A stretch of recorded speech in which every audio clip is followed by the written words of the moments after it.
Bugün sizə danışacağım bir tanrı anlayışı var. O tanrı anlayışı ki, həm peşman olur, həm əzazildir, həm südəmər uşaqların, həm günahsızların, atın, dəvənin, eşşəyin belə ölümünü əmr etsin.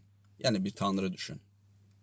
İsraillilərin tanrısı, İsraillərə görə kimlərinsə südəmər körpəsini, atını, dəvəsini, eşşəyini, qoyununu, hər bir şeyini məhv etməsini əmr eləyir. İndi bunu bilməkdən ötürü biz Tanaxın 1-ci Şamuel 15-ci fəsil hissəsinə baxmağımız lazımdır. Tanax da Yahudilərin müqəddəs kitablarından biridir. Yəni kitablar toplusuna daxildir. 1-ci Şamuel 15-ci fəsil. Şaulun daha bir itaətsizliyi. Şamuel Şaula dedi: Rəbb məni göndərdi ki, öz xalqı İsrail üzərində padişah olaraq səni məhs edim. İndi isə Rəbbin sözünü dinlə. Ordular Rəbbi belə deyir: İsraillər Misirdən çıxan zaman yolda Amaleklər onlara qarşı müqavimət göstərdilər. Ona görə də onları cəzalandıracağam. İndi get, Amalekliləri qır.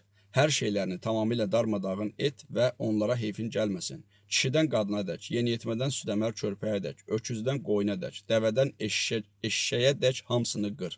Düşün Tanrı ədalətinə. Südəmər körpənin nə günahı var? Qoyunun, dəvənin, eşşəyin nə günahı var? Yəni bunların hamısının qırılmasını əmr eləyən bir İsrailin tanrı anlayışı var. Şaul xalqı çağırdı və onları Telaimdə saydı. 200.000 piyada əskərlə bərabər Yahudadan 10.000 nəfər var idi. Şaul Amaleklilərin şəhərinə gəlib vadidə pusqu qurdu. O, Genlilərə dedi: Gedib Amaleklilərdən ayrılın ki, sizi də onlarla bərabər qırmayım. Çünki İsrail övladları Misirdən çıxan zaman siz onlara xeyirxahlıq etdiniz. Genlilər Amaleklilərdən ayrıldılar. Şaul Haviladan Misirin şərqindəki Şura çatana qədər Amalekliləri qırdı. Amalek padişahı Aqqaqı sağ tutdu. Bütün xalqı isə tamamilə qılıncdan keçirdi. Amma Şaul xalqı ilə birlikdə Aqqaqa və Amaleklilərin ən yaxşı qoyunlarına, öküzlərinə, kökəldilmiş heyvanlarına, quzularına və yaxşı şeylərin hamısına heyfi gəlib tamamilə məhv etmək istəmədi. Bütün gərəksiz və yararsız şeyləri isə tamamilə yox etdi. Bundan sonra Rəbbin sözü Şamuelə nazil oldu. Şaulu padişah etdiyimə peşman oldum. Çünki o dönüb mənim ardımca getməyərək sözlərimi yerinə yetirməyib, Şamuel qəzəbləndi və bütün gecəni Rəbbə fəryad etdi. Yəni Rəbb peşman olur ki, mən bunu niyə görə padişah elan etdim və mənim əmrlərimi icra etmədi. Bunun da əmrlərini niyə görə icra etmədi və Rəbb niyə qəzəbləndi? Çünki Şaul özünə sərf eləyən heyvan qaranı öldürmədi, saxladı. Bunu da bir Rəbb biləndən sonra çox peşman oldu. O Şaulla səhər görüşmək üçün erkən durdu. Amma ona belə xəbər verdilər. Şaul Karmelə getdi və özünə abidə qoyandan sonra geri qayıdıb irəlidəki Gilqala indi. Şamuel Gilqala Şaulun yanına gəldi. Şaul ona dedi: Qoy Rəbb sənə xeyir dua versin. Mən Rəbbin sözünə əməl etdim. Şamuel isə dedi: Elə isə qulaqlarıma gələn bu qoyun mələşməsi və eşitdiyim bu öküz böğürtüsü nədir? Şaul dedi: Onları Amaleklilərdən gətiriblər. Çünki xalq sənin Allahın Rəbbə qurban etmək üçün qoyunlarla öküzlərin ən yaxşılarını saxlayıb qalanlarını isə tamamilə yox etdi. Şamuel Şaula dedi: Dayan, bu gecə Rəbbim mənə söylədiklərini sənə deyəcəyəm. Şaul dedi: Danış. Şamuel dedi: Sən öz gözündə kiçik olduğun halda İsrail qəbilələrinin başçısı olmadınmı? Rəbb səni İsrail üzərində padişah olaraq məhs etməyibmi? Rəbb səni yürüşə göndərib dedi: Günahkarları, Amalekliləri tamamilə məhv et və qırıb qurtarana qədər onlarla vuruş. Bəs nə üçün Rəbbin sözünə itaət etmədin?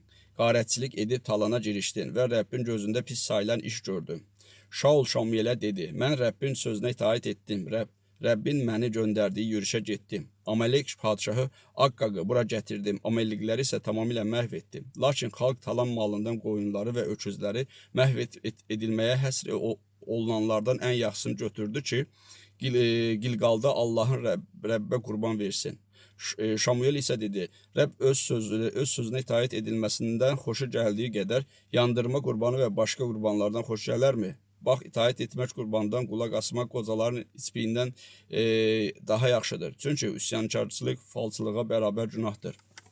Yəni ayənin tam ardını oxumuram. İstəyən adam 1-ci Şamuel 15-ci fəsildən başlasın oxumağa və burada sonda bir ayəni oxumaq istəyirəm. Allah peşman olur.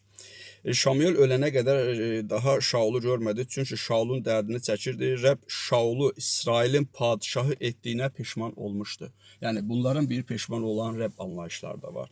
Bu harda keçir? Deməli bu Yahudilərin müqəddəs kitablarında bilirsiniz də kitablar topluluqları var. Deməli Tövrat var. Bu da keçir Tövratda yox, Tanakda.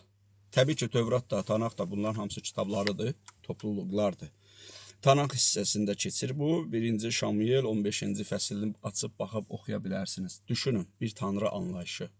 Həm peşman olan tanrı anlayışı var. Həm əzazil bir tanrı anlayışı var. Südəmər uşaqların öldürülməsinə əmr edən tanrı anlayışı var. Sonra dəvəni, eşşəyi, qoyunu və digər heyvanları öldürülməsini əmr edən tanrı anlayışı var. Və Şaulu da padşah etdiyinə peşman olan tanrı anlayışı var. Yəni bu tanrı bilirdisə ki, Şaul bunun əmrlərini icra etməyəcək və bu da peşman olacaqsa Şaulu ora niyə göndərirdi? Yox, əgər bunu bilmirdisə, bu necə tanrı olur ki, bu olacaqlardan xəbərsizdir. Və yaxud da bunların hər birində bir kənara qoysaq, bu necə tanrıdır ki, yəni kimsə bir pislik eləyibsə, onun atının, dəvəsinin, qoyunun, eşşəyinin nə günahı var? Sona qədər izlədiyiniz üçün təşəkkür edirəm. Bu kimi məlumatları, bilgiləri əldə etmək istərsinizsə, səhifəmə abunə olub bəyənib paylaşmağı unutmayın.